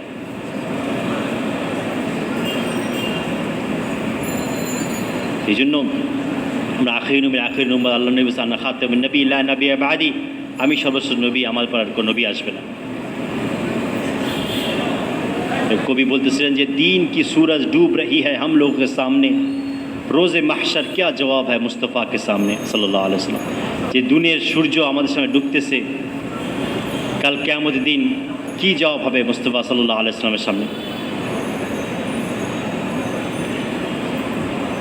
এই জন্য আজকে দুনিয়াতে প্রত্যেক মিনিটে মিনিটে হাজারো হাজারো মানুষ দুনিয়া থেকে কালেমা ছাড়া চলে যাচ্ছে, ঈমান ছাড়া চলে যাচ্ছে, না আল্লাহকে চিনল না আল্লাহ রসুলকে চিনল। তো নবী তো আসবে না, নবী এলাকার কাজের দায়িত্ব আমাদের, এই নবী এলাকার দায়িত্ব আমাদের। আল্লাহ তাআলা হযরত ইলিয়াস রাহমাতুল্লাহ থেকে যে কাজ নিছেন, ওনার এই দরদে ব্যথার কারণে উনি খুব দুর্বল ছিলেন। ওনাকে যখন বলা হলো তাকে কাজ নেওয়া হবে, উনি খুব প্রেশান হয়ে গেলেন। বলে আমাকে গেলেন যে আমাকে বলা হচ্ছে আমার কাজ নেওয়া হবে। তোরা বললাম আমাকে তো সান্ত্বনা দিলেন, দেখেন আপনাকে বলা হয়েছে আপনাদের কাজ নেওয়া হবে, আপনার ভয়ের কিছু নেই, আল্লাহ তাআলা নেবেন কীভাবে নেবেন আল্লাহ তাআলা জানেন, আপনাদের কাজ করতে বলা হবে, আপনাকে কাজ নেওয়া হবে। উনি যখন এরকম নিজামুদ্দিন মারকাজকে বানাইতেছিলেন তো বলতেছিলেন যে এরকম জানালাগুলোকে বড় বড় করো, সিঁড়িগুলোকে বড় বড় করো, কারণ আরবরা ইউরোপে আমেরিকার লোকেরা এরকম বড় বড় সিঁড়ি এরকম খোলা খোলা জায়গা পছন্দ করে। তো মানুষজন হাসতেছিল যে মৌলানা কি বলে, দিল্লির লোকে তো এখানে আসে না, আর উনি বলতেছেন এরকম আরবের লোক আসবে, ইউরোপ আমেরিকার লোক আসবে। আল্লাহ তার কাজকে কবুল করছে, সারা দুনিয়াকে শিখায় নিয়ে আসছে, সারা দুনিয়াকে সে খিচে খিচে নিয়ে আসতেছে। এই কাজ তো আল্লাহ তার কাছে কবুল হয়ে গেছে, এটা নিজেকে কাজের জন্য কবুল করানো। হযরত ইউসুফ আমাদের সবসময় দোয়া করতে, আল্লাহ মুঝসে কাম লো, আল্লাহ আমাদের কাজ নাও। তুই যে আমার মধ্যে যে উম্মতের দরদ ব্যথা আসে, তা আল্লাহ তাআলা আমাকে দিয়েও কাজ দেবে। আমরা খাজা মঈনুদ্দিন চিশতি রহমতুল্লাহ আলাইহির ঘটনা শুনি। ওনার ঘটনা, উনি যখন ছাত্র জমানায় ছিলেন তখন ওস্তাদ ওসমান জানজুহি রহমতুল্লাহ আলাই একদিন ঈশার নামাজে পরে বয়ান করতেছিলেন আর বললেন যে আগামীকাল যারা আমার পিছনে ফজর নামাজ আদায় করবে তাদের ব্যাপারে আমি আল্লাহ তাআলার কাছে সুপারিশ করব, তারা ইনশাআল্লাহ জান্নাতি হবে। এখন প্রশ্ন আসতে পারে, একজন ব্যক্তি এরকম কীভাবে বলতে পারে? মিশকাত শরীফের হাদিস আসছে যে আল্লাহ তাআলা এরকম নিকট বান্দা রয়ে গেছে, আল্লাহ তাআলা এরকম ওলিরা রয়ে গেছে যারা কিনা আল্লাহ তাআলার যে কোনো কসম খায়, তা আল্লাহ তাআলার কাছে এরকম দোস্তির কারণে, আল্লাহ তাআলা ওলি হওয়ার কারণে, আল্লাহ তাআলার সাথে দোস্তি থাকার কারণে আল্লাহ তাআলা তাদের কসমের কারণে তাদের কসমকে পুরা করে দেন। উনি এরকম ব্যক্তি ছিলেন। এবং এই কথা বললেন যে এই কথাকে যে অন্য কাছে বলবে সেই আমানতে খেয়ানত করার কারণে সেরকম জাহান্নামী হবে। তো মঈনুদ্দিন চিশতি রহমতুল্লাহ তখন ছাত্র সেই মজমায় বসা ছিলেন। উনি সারা রাত্র পুরা এলাকার মধ্যে প্রত্যেকে বাসায় বাসায় যায় বলতে শুরু করলো যে ওস্তাদজি বলছে আগামীকাল যে ফজরের নামাজ একটু মসজিদে পড়বে তাদের ব্যাপারে আল্লাহর কাছে সুপারিশ করবে। তো এরকম পরের দিন ফজরের পরে পুরা মসজিদ ভর্তি, পুরা মসজিদ সামনে মাঠ সব ভরে গেছে। তো উনি নামাজের পরে বললেন যে তোমরা সবাই কেন আসছো, আজকে এত মুসলিম ঘটনা নিয়ে বুঝতে পারছেন না, কেউ বলে দিস। তো বললে হ্যাঁ আমাদের কাছে মঈনুদ্দিন বলছে যে আপনি নাকি এরকম বলছেন। তো মঈনুদ্দিন কোথায় দাঁড়াও? তো মঈনুদ্দিন চিশতি আমাদের দাঁড়াইলেন, বলছে তুমি এই কথা কেন সবার কাছে বলছো? তুমি কি আমার কথা পুরা শোনো নাই যে আমি বলছি এই কথা কেউ কারো প্রকাশ করবে না? বলছে হ্যাঁ আমি এটা শুনছি। তারপরে কেন বলছো? বলছে আমি এই জন্য বলছি যে আমি একা জাহান্নামে যাই, যদি সমস্ত মানুষ জান্নাতে চলে যায় এলাকার, এতে আল্লাহ রসুল আমার বেশি খুশি হবে, এই জন্য আমি কথা বলছি। তখন তার ওস্তাদ ওসমান জানজি রহমতুল্লাহ জোশে এসে বললেন, তোমার মধ্যে যদি উম্মতের দরদ এই ব্যথা আসছে, তা আজকের পর থেকে তুমি যাদেরকে দেখবা, তোমাকে যারা দেখবা আল্লাহ সবাইকে হেদায়েত দিবে। তাই হোসেন সফর শুরু করছে, ওনার হাতে 90 লক্ষের মতো মানুষ এরকম মুসলমান হয়েছে। যে তাকে দেখতো, তিনি যাকে দেখতেন সেই হেদায়েত প্রাপ্ত হইত। এই জন্য আল্লাহ সুবহানাহু ওয়া তাআলা মানুষের দিলের অবস্থাকে দেখেন, দিলের কাইফিয়তকে দেখেন। আজকে উম্মত না আল্লাহকে চিনতেছে না রসুলকে চিনতেছে। আমরা সফরে গেছি মালয়েশিয়াতে, তো ওরকম চাইনিজ ওখানে অনেক আছে। তো চাইনিজরা মারা গেলে বড় বড় তাদের কবর গোল গোল করে, এবং তাদের যে আসবাবপত্র থাকে, যে ব্যবহারিক জিনিসপত্র থাকে, সেই সমস্ত ব্যবহারিক জিনিসপত্র সহ তাকে কবরে দাফন করা হয়। না তারা দিন ছিল না, আল্লাহ ছিল না, রাসূল ছিল, ও তাদের জিনিসপত্র তারা পোষায় দিচ্ছে আমাদের কাছে। হ্যাঁ, চায়নার পররাষ্ট্রমন্ত্রী সে চ্যালেঞ্জ করছে যে পৃথিবীর এমন কোনো ঘর নাই যেখানে আমাদের পণ্য নাই। আসলে ঠিক, কিছু না কিছু আসেই, তারা তার জিনিস দিয়ে দিচ্ছে।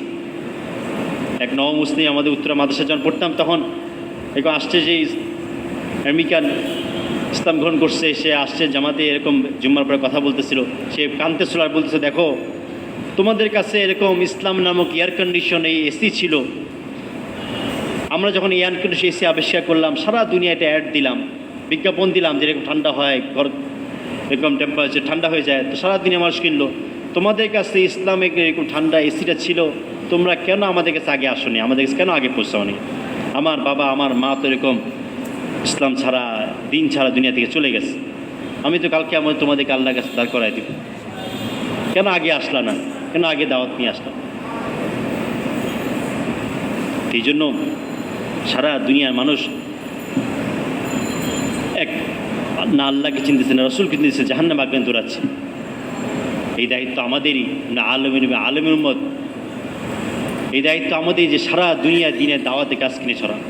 সবার নিয়ত আছে না ইনশাআল্লাহ? আসলে নিবেন তো আল্লাহ তাআলা, করবেন আল্লাহ তাআলা।